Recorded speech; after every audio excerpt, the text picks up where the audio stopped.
Ассалому алейкум. Сабоат Ремзода, раиси Ассоциации миллии занони соҳибкор Кадбону.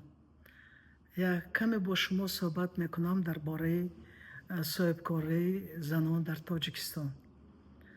Дар мақсадҳои рушди устувор, соҳибкории занон ҳамчун яке аз омилҳои муҳимтарини мусоидат ба шукуфоии иқтисодӣ муайян карда шудааст.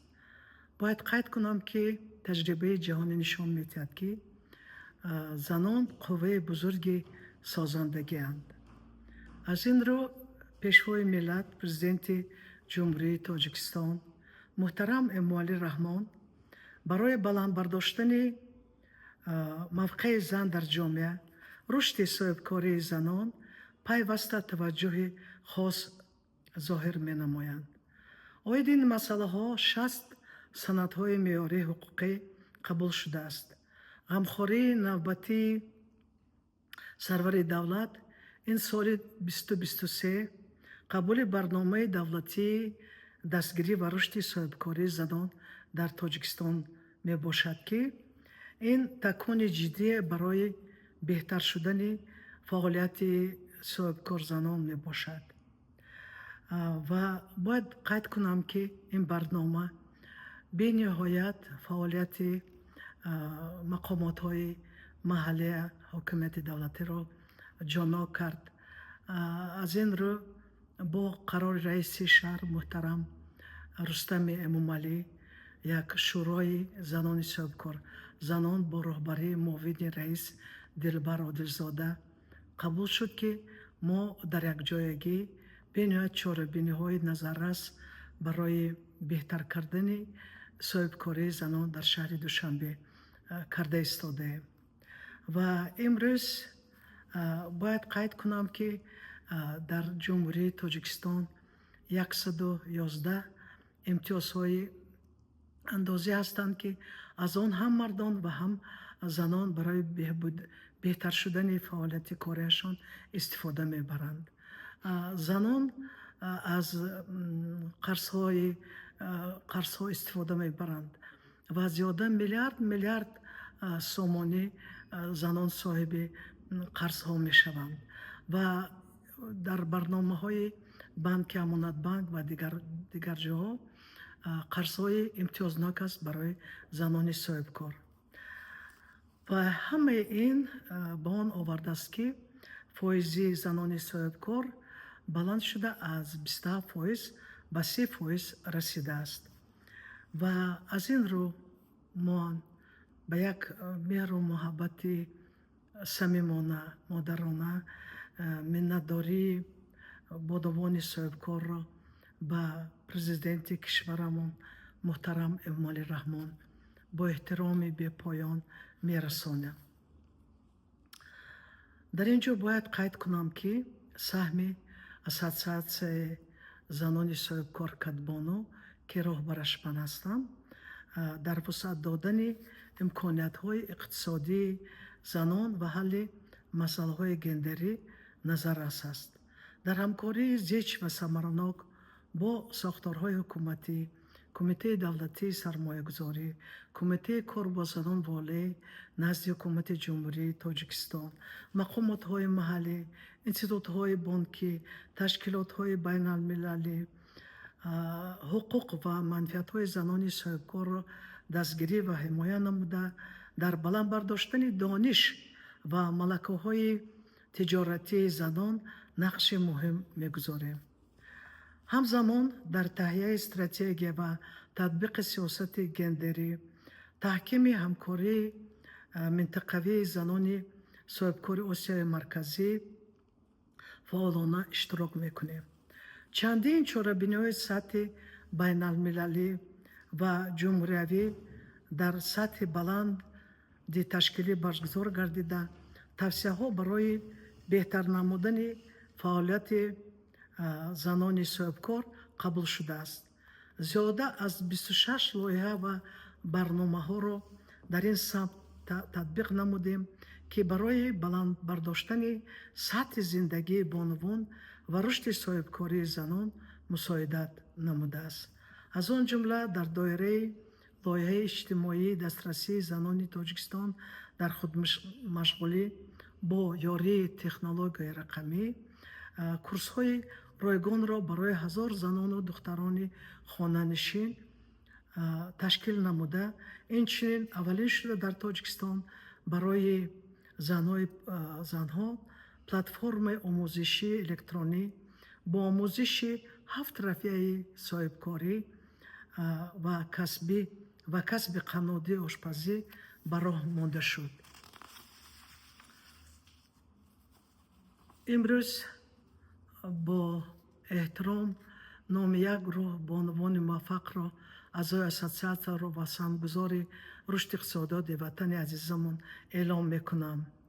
Инам Шаҳло Ватанова, Насима Баҳромова, Орипова Санобар, Зарина Ачилова, Гулчира Киябекова, Сафаргул Шарифова, Исламой Мадалиева, Манзура Гафурова, Мадина Хайруллоева, Вероника Коробкина, Фирӯза Маҳмудова, Шаҳло Парсоева, Васила Булбушоева ва садҳо ҳазор дигар занони нозанин ҳастанд, ки онҳо байрақбардори соҳаи соҳибкорианд ва ба онҳо як миннатдории самимиро мерасонем. имрӯз ман дар бораи фаъолияти ташкилот кам сухан карда, дар бораи монеаҳо мушкилотҳо дар соҳибкории бонувон ва роҳҳои ҳалли онҳо сухан мекунам. чӣ хеле ки дар боло қайд кардам, давлату ҳукумат тамоми чорабиниҳоро барои соҳибкорзанон қабул карда истоданд ва чорабиниҳо иҷро шуда истоданд. Аммо то ҳол камбудиҳо ҳастанд ва инҳо монеаҳои асосӣ дар фаъолияти занони соҳибкор. Дастрасии кофӣ набудан ба молия ва имтиёзҳо, таҳсилот, такмили ихтисоси соҳибкорӣ, ворид шудан ба бозорҳои хориҷӣ ва мушкилоти асосӣ ин содироти молу маҳсулоти истеҳсолшуда, ҷустуҷӯи шарикон ва барқарор кардани робитаҳо мебошад, махсусан бо занони Осиёи Марказӣ. Инчунин фаъол набудани худи занон. имрӯз дар бораи ҳамкорӣ бо занони Осиёи Марказӣ ҳамчун яке аз роҳҳои ҳалли масъалаҳо гуфта мегузарам. ин якум таъсиси платформаи ягонаи онлайнии занони соҳибкори Осиёи Марказӣ бо имконияти муошират, омӯзиш ва фурӯши маҳсулоти тиҷоратӣ. дуюм, ташкили баъзаи ягонаи электронӣ дар самтҳои тиҷорат барои мубодила, таҷриба, шарикӣ, дастгирӣ ва ғайра. васеъ намудани савдои электронӣ ва зиёдтар кушодани маркетплейсҳо ва он чизе ки махсус бо рақам ҳал мешавад. эҷоди платформаи рақамӣ бо унвони хонумҳои муваффақи соҳибкор барои ҳавасмандкунӣ ва иттилоот. барои кӯмак ба занони истеҳсолкунанда дар маҳалҳо кушодани марказҳои содиротӣ барои қабул ва фурӯши маҳсулотҳо. тақвият ва рушди минбаъдаи системаи дастгирии молиявӣ ва қарзии занони соҳибкор, ҳавасмандгардонии ташаббусҳои инноватсионии тиҷорат тавассути грантҳо, қарзҳои имтиёзнок. дар ин ҳолат афзалият додан ба табақаҳои осибпазири аҳолӣ, ки имтиёзҳои андозро таъсис медиҳанд ва тиҷорати худро дар бахшҳои истеҳсолӣ ва иҷтимоӣ таъсис медиҳанд ва онҳоро дар давоми 3 то 5 сол аз андоз озод карданд дар кор. мунтазам барои занон гузарондани экспо. тақвият додани омори давлатии фаъолияти соҳибкории занон. ва инчунин лозим аст эътирофи ҷомеа ба дастовардҳои соҳибкории занон бо мукофотҳои давлатӣ зиёдтар мукофотонидани онҳо. порсол дар соли 2024 се зани соҳибкор мукофотҳои давлатӣ гирифтанд ва ин таҷриба бояд давом дода шавад. занони соҳибкорро ба раванди қабули қарорҳо фаъолона ҷалб намуданд. шумораи онҳоро дар парлумон ва дигар мақомотҳои интихобӣ зиёд карданд. шаклҳои таълими занонро махсусан барои занони деҳот дастрастар намуданд. таҷрибаи ҷаҳонӣ нишон медиҳад, ки тиҷорат бояд аз хурдсолӣ омӯзонида шавад. аз ин ҷо кушодани мактабҳои таҳсилоти умумӣ ва муассисаҳои томактабӣ бо раванди соҳибкорӣ ва аз ҳама масъалае ки бояд ки ҷомеа фикр кунад ва ёрдам кунад ба занон, ин мардонро ба ҳалли масъалаҳои гендерӣ фаъолона ҷалб намуданд. ва дар охири баромадам ман гуфтанӣ ҳастам, ки бояд як чизро ҳар якти мо, ҳар як шахс фикр кунад, ки ва инро ман аз таҷрибаи фаъолиятам ва рӯзғорам бояд гӯям, ки он чизе ки мо ин қадар кӯшиш мекунему маблағ меёбем, хуб аст, аммо мо бояд ҳар якти мо фарзандони худамонро, фарзандони азизам, бояд ки ҳамаи мо некдилу некхоҳу хайрандешу саховатпеша бошем. шоир Лоиқ Шералӣ гуфтанд, ки ҳамчун қуллаҳои боми ҷаҳон некӣ бимонад ҷовидон. дар ин дунё некӣ кардан дар кор, барое ки ба он дунё дасти холӣ меравем.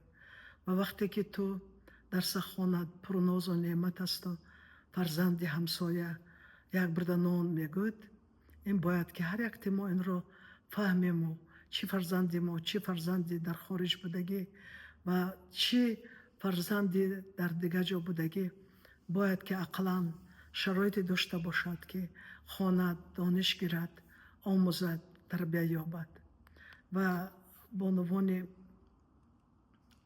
тамоми бонувони ҷумҳуриро бо ин рӯзи соҳибкорзанони байналмилалӣ, рӯзи байналмилалии соҳибкорзанон самимона табрик намуда, тансиҳатӣ, хушу хурсандӣ,